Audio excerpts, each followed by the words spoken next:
Hey guys, we're back. This time we're going to be taking a look at another Wave 3 expansion for the World of Tanks miniatures game. This time around it is the Soviet KV-1S, one of my favorite tanks.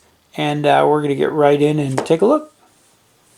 As with all the other expansions, on the inside of this is instructions on how to redeem the codes. If you have a new or existing account, there's a code on the other side of this little piece that tears off here that'll give you some free stuff in the video game. Onto our vehicle card here, you can see we have a tier 5 heavy tank, 43 points. Has 4 firepower, which is kind of light for heavy, I think. 2 survivability, 2 mobility, 4 initiative. You have 5 hit points. You have a commander, gunner, radio operator, driver, and a loader.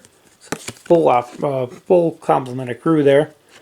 On the back, you have your history and fluff about the tank there.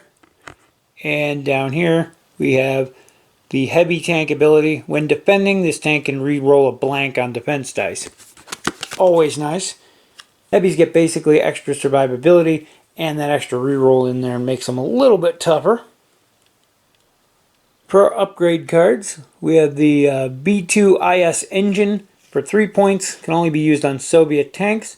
It only works on the KV-1S and the ISU 152. Gives you a +2 during the movement phase. Basically more horsepower, lets you move around quickly. Set yourself up. Next we have a consumable upgrade, extra combat rations for 1 point, Soviet only. It's a discard on use, allows you to repair a radio damaged or bailed out critical card. So it works like the chocolate, the soda, and whatever. There's a bunch of other ones for the different factions. Next we have a basic crew, a driver for 8 points, smooth ride. This one, when shooting, treat the tank's movement token as 1 less when calculating the target's defense dice. Reminds me of the old gung-ho ability the American tanks had in the old version.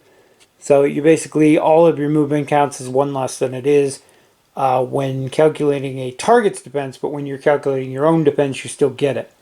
So you can move 1. Doesn't hurt you at all, but still makes you harder to hit for an enemy. It's kind of nice. Next we have a basic radio operator, call for vengeance. It's 1 point. When this tank is destroyed, all other tanks in the platoon gain +1 initiative till end of the next turn.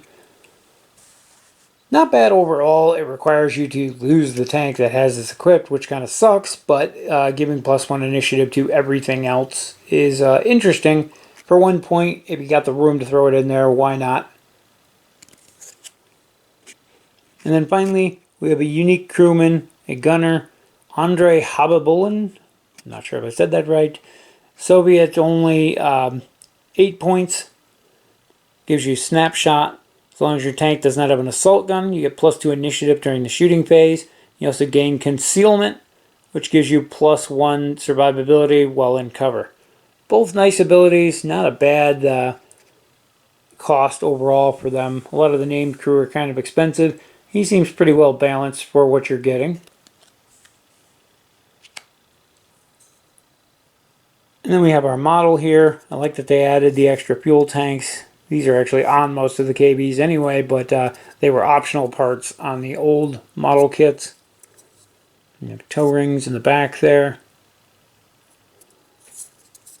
And then the, I'm not sure what gun comes on these by default. I always upgraded it to the longer barrel one, but that's the 50 cal on the back of the turret, which you can't actually use in the game, but as well as a panel mounted one, or whatever they call it, the hull mounted one. But anyway, not a bad tank overall.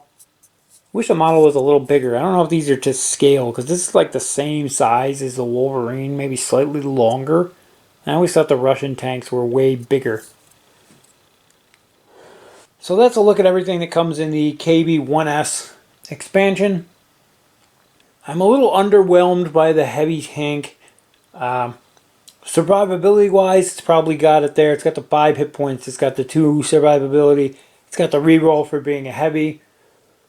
But as far as firepower, the 4 attack is not that impressive. And there really isn't anything that comes with this that can improve that. There's stuff to improve your defense, there's stuff to improve your initiative, but nothing to really improve your firepower. I would like to see an option for a larger gun or something like that. Then again, it is only a KV-1S. Maybe I'm getting spoiled by the other different variants of the KV out there, or the IS, things like that. So we'll have to see how it compares when some of those come out. For now, it's a well-rounded tank. Not super great at anything, but okay at several things. Pretty average initiative, average firepower. Survivability, though, is pretty good, like I said, with everything added together. And that's really what you're going to be using this for in your Russian platoon. You stick this out in front, let it soak up a lot of the damage so that your other tanks can get into position and take their shots. Interesting to see how it plays out, but that's what I see it being used for, at least in my games on the battlefield.